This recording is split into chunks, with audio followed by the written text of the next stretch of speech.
Boa tarde, pessoal. Então, eu sou a professora Helena, né? E hoje na nossa disciplina Lógica, nós teremos ou abordaremos o conteúdo Lógica e Argumentação.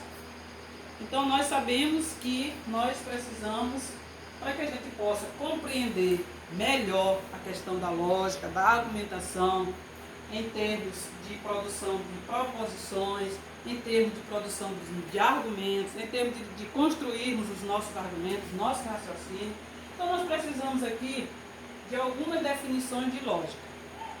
Então, para Irving Cope, né, ele diz que lógica é o estudo dos métodos usados para distinguir o raciocínio correto do raciocínio incorreto. Já Gensler, ele diz que lógica é a análise e avaliação de argumento. Então, os dois autores, eles corroboram da mesma ideia. Um diz que é o estudo dos métodos usados. Ao estudarmos esses métodos, nós estamos fazendo essa análise, essa avaliação desses argumentos. Então, nós temos também um outro pensador aqui, que é Mortari. Ele diz que lógica é a ciência que estuda princípios e métodos de inferências, tendo o objeto de determinar em que condições certas coisas se seguem.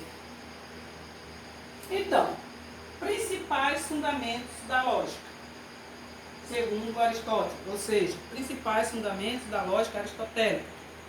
Então, Aristóteles define três princípios: o princípio da identidade, o princípio da não contradição e o princípio do terceiro excluir. Então, mas o que cada princípio implica? Vejamos. O princípio da identidade afirma que uma coisa é necessariamente idêntica a si mesma. Então, A, exemplo, proposição A é igual à proposição A. A é A e pronto. Já o princípio da não contradição. Esse princípio afirma que algo não pode ser e não ser ao mesmo tempo e sob o mesmo aspecto. Então, A não pode se afirmar e depois se negar. Então, ele não pode ser A e não A ao mesmo tempo. Já o princípio do terceiro excluído afirma que toda proposição, né, ela é ou verdadeira ou é falsa, não havendo possibilidade de um terceiro caso. Então, ou A é X ou A é não X. Não há possibilidade de um terceiro caso. Por isso, chama-se o princípio do terceiro excluído, segundo Aristóteles. Já o objeto de estudo da lógica, que nós estamos vendo aqui a definição de lógica, o objeto de estudo da lógica é a validade ou a invalidade da argumentação. Então, a lógica, né, se propõe a estudar a validade ou a invalidade da argumentação. Segundo Aristóteles, né, ele diz que a lógica é um instrumento que nos leva ao conhecimento científico, ou seja, nos leva à ciência. Então, para Aristóteles, né, a lógica não é uma ciência em si, não é uma ciência em si propriamente dita. Ela é apenas um instrumento que nos leva à ciência. Sim, e já para a argumentação, qual o conceito, qual a definição que nós temos para a argumentação? Nós já vimos a definição de lógica, que lógica é o estudo dos métodos, que lógica é a avaliação e análise de argumento. Agora nós vamos ver o que é a argumentação. Então, a argumentação é um instrumento sem o qual não poderemos compreender melhor o mundo, nem intervir nele de modo a alcançar os nossos objetivos. Então, como nós fazemos essa intervenção no mundo através da argumentação? Através dos nossos raciocínios, através dos nossos argumentos, das nossas ideias, das nossas inferências, né? Então, dessa maneira, a gente está fazendo, no caso aqui, nós estamos colocando os nossos argumentos à disposição né, de quem nos ouve ou de quem nos lê. Então, argumento é um conjunto de proposições que utilizamos para justificar algo. O que são as proposições que a gente tanto já falou, tanto já viu? São as frases declarativas, né? Eu afirmo, eu declaro. Então, são as frases declarativas, né, que formam o argumento. No caso, as proposições unidas, elas formam o argumento.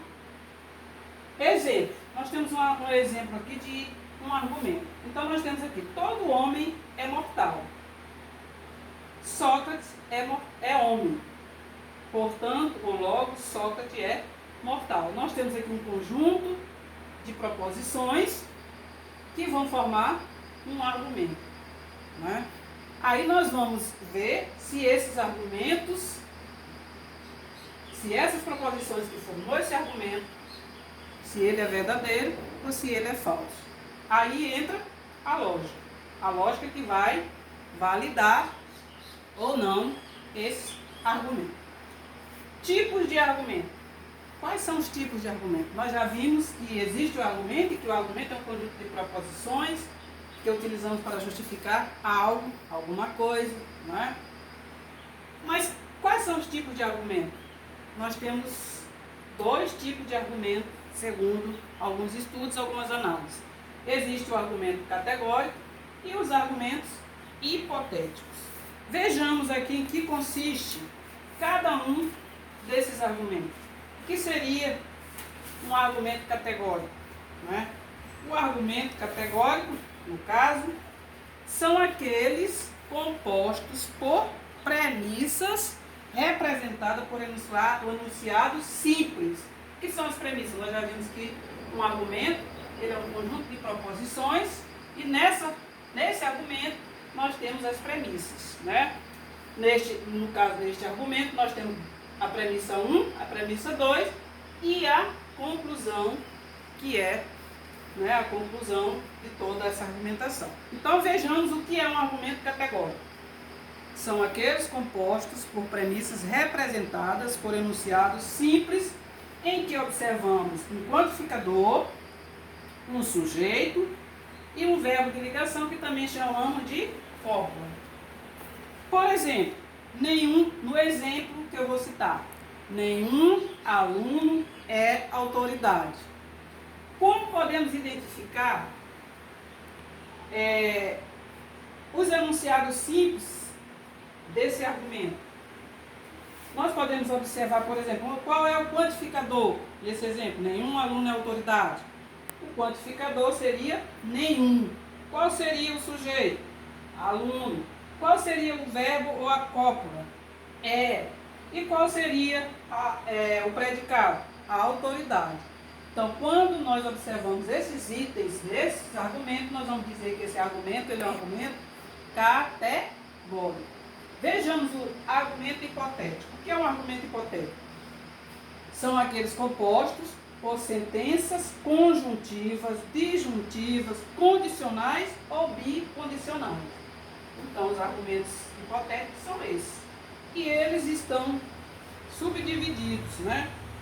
No caso, nós vamos ver que o argumento hipotético ele pode ser conjuntivo, o argumento hipotético ele pode ser, no caso, disjuntivo, o argumento hipotético ele pode ser condicional e o argumento hipotético também ele pode ser bicondicional. Sim. E os argumentos quanto ao método? Quanto ao método, vejamos aqui os métodos que nós podemos nos direcionar a argumento. Existe o argumento dedutivo e o argumento indutivo. O que é um argumento dedutivo? O argumento dedutivo, sua conclusão está explícita nas premissas e não acrescenta qualquer informação adicional, além das que já foram expostas nas premissas, como a gente viu no exemplo acima. O argumento indutivo. O argumento indutivo é aquele cuja conclusão é geral e decorre de premissas particulares. Apresenta uma conclusão provável, mas não certa, como a primeira. já que as premissas são construídas por meio de uma observação empírica, baseada na experiência. Então, pessoal, eu acredito que deu para compreender um pouco sobre o nosso assunto, sobre o nosso conteúdo, lógica e argumentação, né? A partir de agora, né, nós acreditamos que vocês estão, né, aptos a construir argumentos lógicos, argumentos sólidos, argumentos coerentes, né, a partir de toda essa nossa explicação. E nós queremos então agradecer a todos vocês que estiveram aqui presentes conosco e esperamos que tenhamos assim contribuído para a informação de vocês em relação à argumentação e à lógica, que é um conteúdo bastante interessante para a nossa vida cotidiana. Muito obrigada e tenha um final de tarde excelente. Obrigada.